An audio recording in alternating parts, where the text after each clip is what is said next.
Belfast beginnings, 1946-1956. George Best was born on 22 May 1946 in a small red brick house at 16 Burren Way, in the Cregagh estate of East Belfast. His parents, Dickie and Ann Best, were ordinary working-class people. Dickie earned his living in the Harland and Wolff shipyard, the same docks that once built the Titanic. Ann stayed home to raise George and later his 4 sisters and 1 brother. Life in post-war Belfast was modest but content. Ration books were still used, coal fires crackled in tiny parlours, and neighbours left doors unlocked. Children played football in the streets until the lamplighter made his evening round. Amid the grey bricks and rain-soaked pavements, George Best discovered his first love, a battered leather football. From his earliest days, he was mesmerised by the game. His father later recalled that George would dribble anything: an orange peel, a rolled-up sock, even a tin can if no ball was handy. Small, slight and quiet, he wasn't the roughhousing type, but when he ran with the ball, he had balance and imagination that stopped older boys in their tracks. At Grosvenor High School, he was bright but distracted. One teacher wrote in his report, "George concentrates on one thing only: football." The obsession was total. He devoured radio commentaries and pictures of Stanley Matthews, his idol. He practiced Matthews' famous body swerves against brick walls until the ball obeyed like a partner in a dance. 2. Discovery and departure, 1957-1961. At 15, George played for Cregagh Boys Club and then Ballymena United Juniors. One wet afternoon in 1961, Manchester United scout Bob Bishop watched him play on a muddy pitch in Belfast.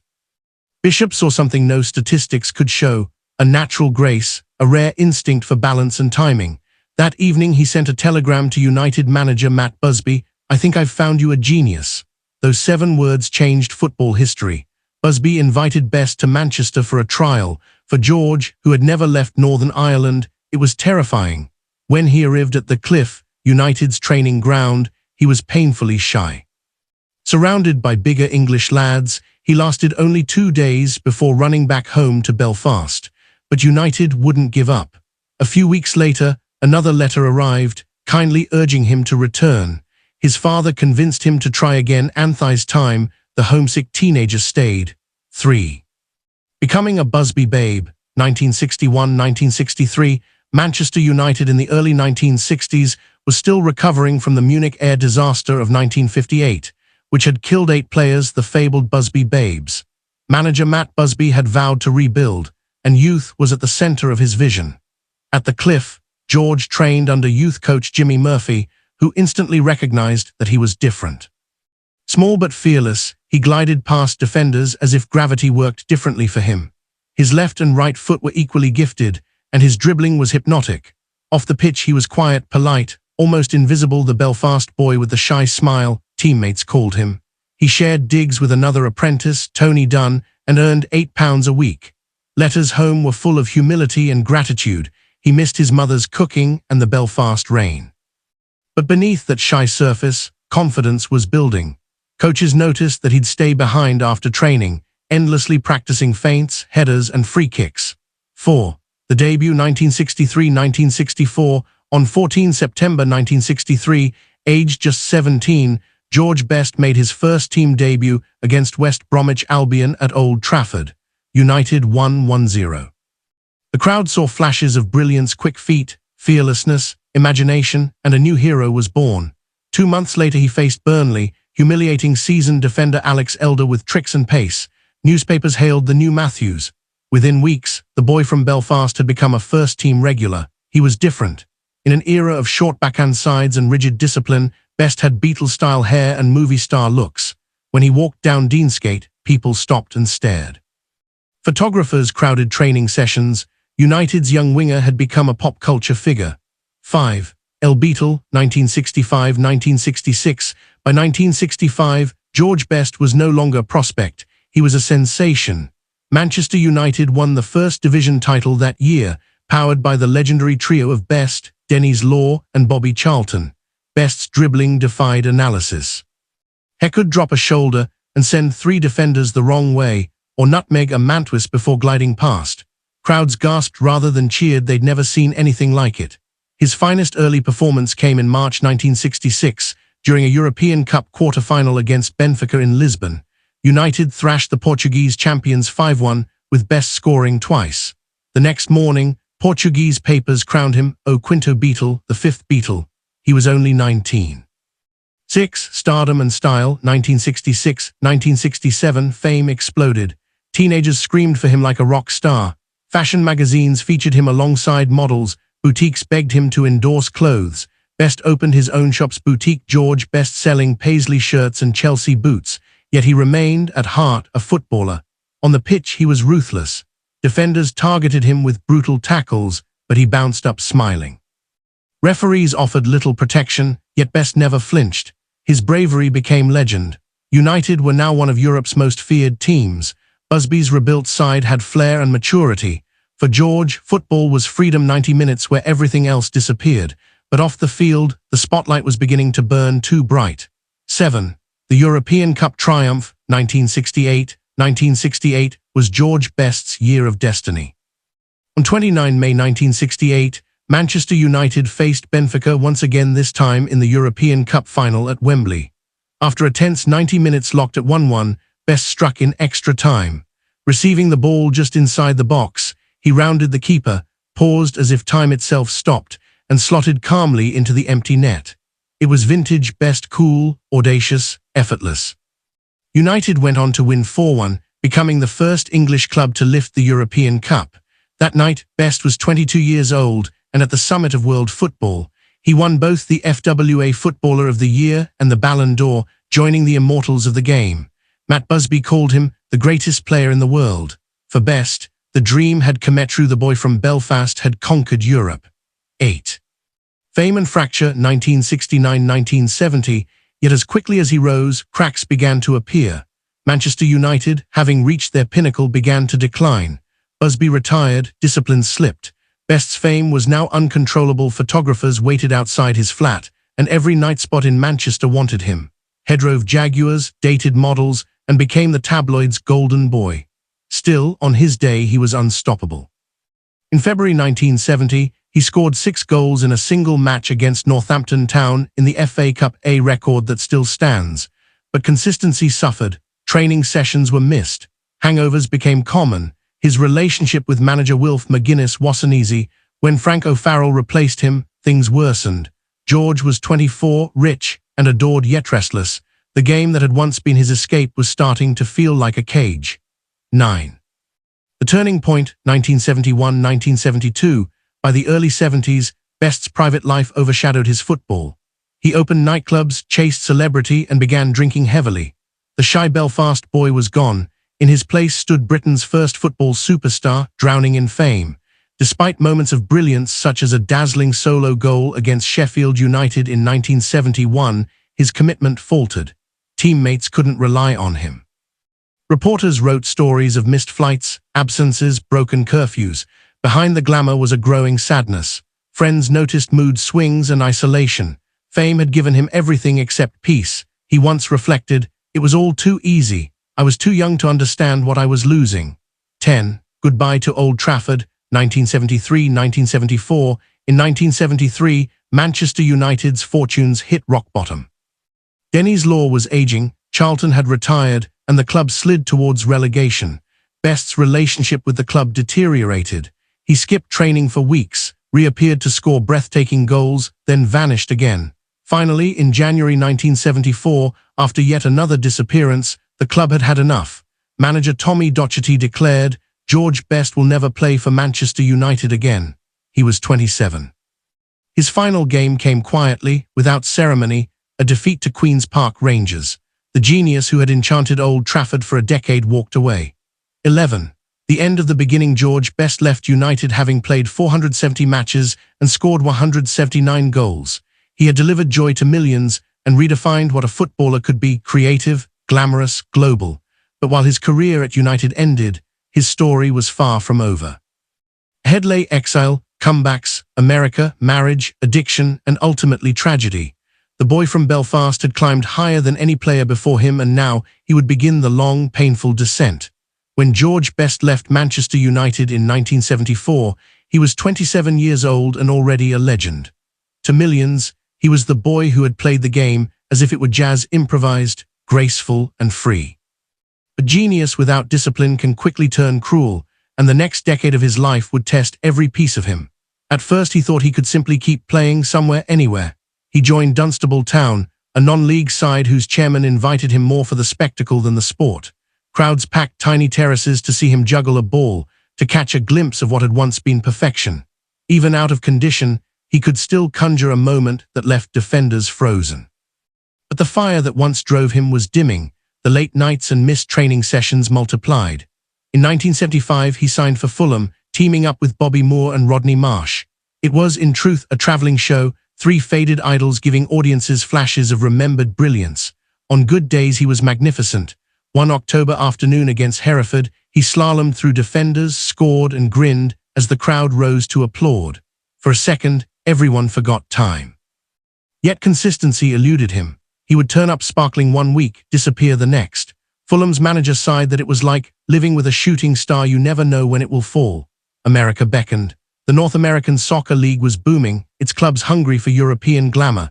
In 1976, Best joined the Los Angeles Aztecs, swapping Manchester drizzle for Californian sunshine. The move suited him. He could play, earn, and escape the British press. Crowds adored him. In one game he danced past 6 defenders to score a goal still shown in highlight reels half a century later. Reporters called it proof that the old magic remained. Off the field, however, temptation was everywhere. Hollywood parties replaced Manchester nightclubs. He mixed with actors and models, charmed talk show hosts, drank champagne beside swimming pools, and told himself it was a new start. But the same patterns re-emerged. Missed training, broken promises, apologies followed by relapse. Coaches learned that when George arrived sober, he would win matches on his own. When he didn't, he was a ghost.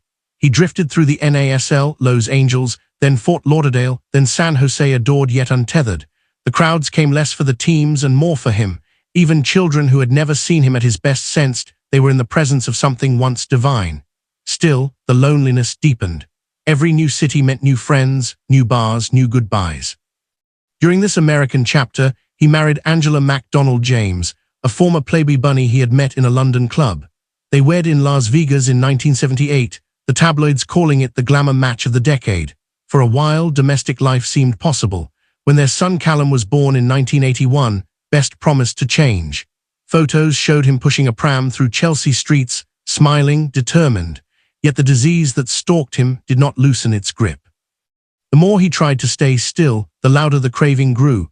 Back in Britain, he attempted another resurrection with Hibernian in Scotland. 30,000 fans came to see his debut. He scored, crowd delirious, journalists writing of the second coming. Within months, he had missed training again and the club suspended him. He played for Bournemouth, then a handful of minor sides. Each time the same pattern: excitement, brilliance, collapse. The law began to catch up. In 1980, he was convicted of drink driving and assaulting a policeman, spending short stints in jail. Photographs of the once immaculate star now showed a pale, tired man in handcuffs. To a public that had grown up with his posters on their walls, it was painful. Yet sympathy outweighed anger. People wanted him to get better. They remembered the joy he had given and couldn't help forgiving him. His mother, Anne, had battled alcoholism too. When she died at 58, the loss struck him harder than he admitted. Friends said he never recovered from the guilt of watching history repeat itself. He told one interviewer, voice low, "I killed the woman who loved Memos just slowly."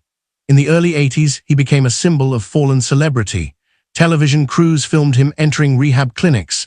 Newspapers printed, "George Best vows to quit drink" alongside, a week later, "Best on bender again." He laughed off the headlines, sometimes turning self-destruction into wit. When asked what happened to his fortune, he quipped, "I spent a lot on booze, birds and fast cars. The rest I squandered." The humor made it easier for the public to love him, but beneath the jokes was despair. Still, moments of honesty broke through. Appearing on the BBC, he said, "I gave people happiness that can't be bad. The sad part is I couldn't give it to myself." The line silenced the studio. In 1982, Angela left, taking Callum with her. Best drank harder. His face aged rapidly. His body, once athletic, became fragile. He tried punditry, wrote columns, told stories that mixed truth and legend. Fans still queued for his autograph outside pubs. Even at his lowest, he was charming, polite, unfailingly gracious. People saw the boy from Belfast beneath the ruin. By 1983, his professional career was effectively over. The knees that once danced across Wembley could barely climb stairs. The liver that processed decades of celebration was failing, yet he continued to play occasional charity games, the crowd always roaring the same chant, "Georgie, Georgie, Georgie Best." For 90 minutes the applause masked the sadness. His final competitive appearance came for Bournemouth. He walked onto the pitch to a standing ovation, thin but smiling. When the whistle blew for full time, he waved to the fans, turned, and disappeared down the tunnel, the curtain finally drawn. The years that followed were quiet on the surface, chaotic beneath. He moved between small television jobs and after-dinner speaking, his natural charm paying the bills. Audiences adored his stories. He could make them laugh and cry in the same breath. "You know," he once said to a crowd, "if I'd been born ugly, you'd never have heard of me." The line brought the house down, but even he understood the sadness in it. Throughout the early 80s, doctors warned him his liver was dangerously damaged. He promised to stop, then didn't. He was 40 going on 60. Each morning he swore it was his last drink. Each evening he opened another bottle. He moved through London's pubs like a ghost of the swinging 60s, recognized everywhere, welcomed nowhere for long. Despite everything, people remained kind. Taxi drivers refused fares, landlords pulled him a pint on the house. Britain still loved him, even as he fell apart. Perhaps because his flaws were so visible, he seemed human in a way other heroes weren't. By 1984, he was arrested again for drunk driving. The court sentenced him to 3 months in Ford Open Prison.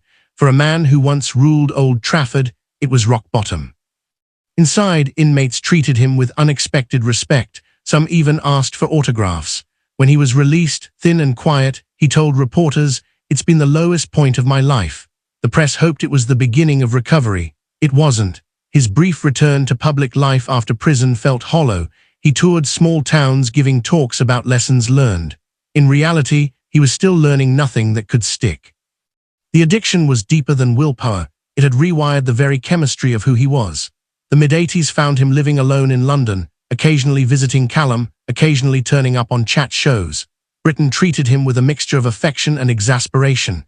He was no longer a footballer, nor entirely a celebrity, something between myth and warning, but even in ruin, he retained that impossible magnetism. When he smiled, you forgave him. When he spoke, you listened.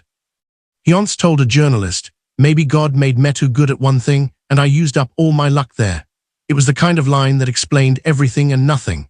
By the end of the decade, his health was hanging by a thread. Yet even then, he would emerge occasionally on television, hair brushed, suit pressed, the old twinkle in his eye, to talk about the game he'd once ruled. Younger players called him the original. Coaches who had never met him spoke his name with awe. In the pubs of Belfast, they still argued about his best goal. Was it the one against Sheffield United when he ran half the length of the field, the solo in Lisbon, the 6 against Northampton? The answer didn't matter. What mattered was that he had done things that made people believe in magic. As the 1980s closed, George Best was no longer the 5th Beatle or the darling of Manchester. He was a survivor, carrying the weight of his own legend. The boy who had made football beautiful was learning how heavy beauty could be. By the early 1990s, George Best was a man trying to live off memories. He had survived the chaos of the previous decade, but the damage, physical and emotional, was etched into him. His face was lined, his voice softer, his body slower. The glint of mischief in his eyes, however, remained unbroken. Retirement had never been planned, it simply arrived. He slipped into a life built from small television gigs, public speaking, and the occasional after-dinner circuit where audiences came to hear the stories straight from the legend himself. When he appeared on talk shows, he filled rooms with laughter. His humor, dry, self-mocking, irresistibly Irish, made him loved even by those too young to have seen him play. He said what others feared too, that he had been both blessed and cursed. "I had a gift," he told one interviewer. "I just didn't know what to do with it when the music stopped." His private life, meanwhile, remained unsettled. Angela, the wife who had once believed she could rescue him, was gone. Their son Callum grew into adolescence largely from a distance, seeing his father through television more than in person. George tried to be present, but the bottle was still there in the corner of every room. Relationships came and went. Friends described him as generous, loving, impossible. Women were drawn to his charm and undone by it in equal measure. Throughout the early 90s, he drifted between London flats, sometimes living with friends, sometimes alone. He still drew crowds wherever he went. He would walk into a pub and the atmosphere would change, voices lowering, heads turning. Strangers offered drinks, and refusing them felt like refusing kindness. He once said ruefully, "I can't walk into a bar without someone buying me a drink. I wish they'd buy me time instead." The media alternated between sympathy and spectacle. Tabloids splashed photos of him stumbling from taxis, then ran editorials begging him to recover. In 1990, he appeared on the BBC's Wogan program, nervous and shaking slightly but completely honest. "I'm an alcoholic," he said, "and that's for life, but I'm trying." The audience applauded not because they believed him, but because they wanted to. His health deteriorated steadily. By 1991, doctors told him bluntly that his liver was failing. He ignored them, drinking through the warnings. The pattern was grimly predictable: hospital, recovery, relapse, apology, repetition. He laughed at his own obituary rehearsals. "They keep writing I'm dying," he said, "and I keep letting them down." Even in frailty, his insight into football remained sharp. He wrote columns for newspapers, analyzing the modern game with a mixture of pride and nostalgia. He praised new stars like Ryan Giggs and Paul Gascoigne, seeing in them flashes of the freedom he once embodied. He criticized the creeping commercialism of the sport, the sponsorships and agents that, ironically, had grown from the image he himself had created. By the mid-90s, he was a reluctant icon of warning. Schools invited him to speak about the dangers of alcohol. Health campaigns used his image in posters. He did it because he knew it might help others, though he joked, "Do as I say, not as I've done." Behind the humor was genuine regret. He told one interviewer, "If I could live it all again, I'd drink less and play more, but I doubt I'd listen to myself." In 1998, his condition became critical. Hospitalized with liver failure, he was told he would not live another year without a transplant. The waiting list was long. Debate raged about whether his fame should give him priority. Eventually, in 2002, a donor was found, and surgeons at King's College Hospital performed the transplant that saved his life. For a few months, the world glimpsed redemption. Best emerged from hospital pale but smiling, promising sobriety. Crowds gathered outside, cheering as if for a comeback. Thousands of get-well cards arrived, many from fans who had followed him since the 60s. He thanked them with characteristic wit. "I used to get fan mail asking for autographs. Now they're offering me their livers." The recovery was remarkable. He looked healthier, gave upbeat interviews, and moved to Surrey with his partner Alex Purdy, a former air hostess who became his companion and carer. He spoke of writing books, mentoring young players, and finally enjoying peace, but within a year old habits crept back. Photographs appeared of him sipping wine in restaurants, claiming it was just one glass. The tabloids erupted. Critics accused him of squandering a miracle. Friends pleaded with him to stop. He responded wearily, "It's my life. I've been dead once already." By 2003, the transplant liver was under siege. Doctors warned that another relapse could be fatal. He tried to keep a low profile, but cameras still found him. In one interview, he said quietly, "It's hard to be me when everyone still wants the old George Best." In 2004, his health collapsed again. Hospital stays became longer, his body thinner. Yet when he appeared on television, even in frailty, he could still light up a room. Asked if he had regrets, he smiled faintly. "Maybe I should have taken up chess."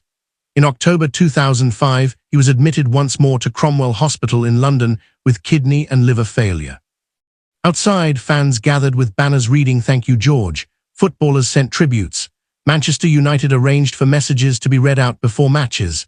The nation knew this time it was final. On the morning of 25 November 2005, George Best died peacefully, aged 59. His son Callum, his father Dickie and close friends were at his bedside. When the news broke, Britain paused. Television channels interrupted programs, radio stations played mournful tributes. For a generation that had grown up under the glow of his genius, it felt as though a piece of its youth had vanished. His body was flown home to Belfast. On 3 December 2005, the city stopped. More than 100,000 people lined the route from Stormont to Roselawn Cemetery. They stood in rain and silence, applauding softly as the cortege passed. Some carried footballs, others photographs faded with time. From windows and rooftops came a simple chant, "Georgie, Georgie, Georgie Best." He was buried beside his mother, Anne, under a headstone that reads "Forever Loved." Tributes poured from around the world. Sir Alex Ferguson called him a player who set the standard for everyone who followed. Pelé said, "He was the greatest player never to play in the World Cup." Diego Maradona offered only, "He was the best, full stop." George Best's legacy cannot be contained by statistics. Yes, he scored 179 goals in 470 matches for Manchester United, won 2 league titles and the European Cup, but numbers tell only the smallest part. His true gift was style, the way he made football look effortless, joyful, inevitable. Before him, the game was a battle. With him, it became art. He redefined what a footballer could be. The long hair, the boots flashing white, the grin as he ghosted past defenders, all became the language of freedom. Without him, there would be no modern superstar, no marriage of sport and pop culture. The stadiums of today, filled with children wearing shirts bearing names like Beckham, Ronaldo and Mbappé, all echo his influence. In Belfast, his memory is everywhere. The airport bears his name. Murals depict him mid-stride, eternal youth in motion. Each May his birthday brings flowers to his grave, pints raised in toasts, stories retold.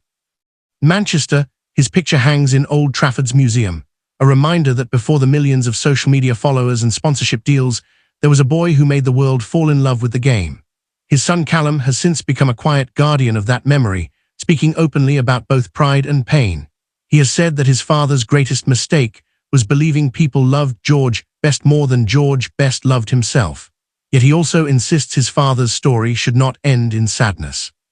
He showed that genius exists, Callum said. He made people happy, that's what matters. What remains most striking about George Best is how human he was. Other icons hide behind perfection, he never could. His flaws were public, his battles visible. In that honesty lay his connection to millions. He embodied the contradiction of British heroism, dazzling success, and glorious failure entwined. Time has softened judgment. Today, documentaries speak less of his drinking and more of his dribbling. Analysts study his technique. Young players watch grainy clips in awe. The world remembers him laughing, hair flying, defenders falling away like shadows.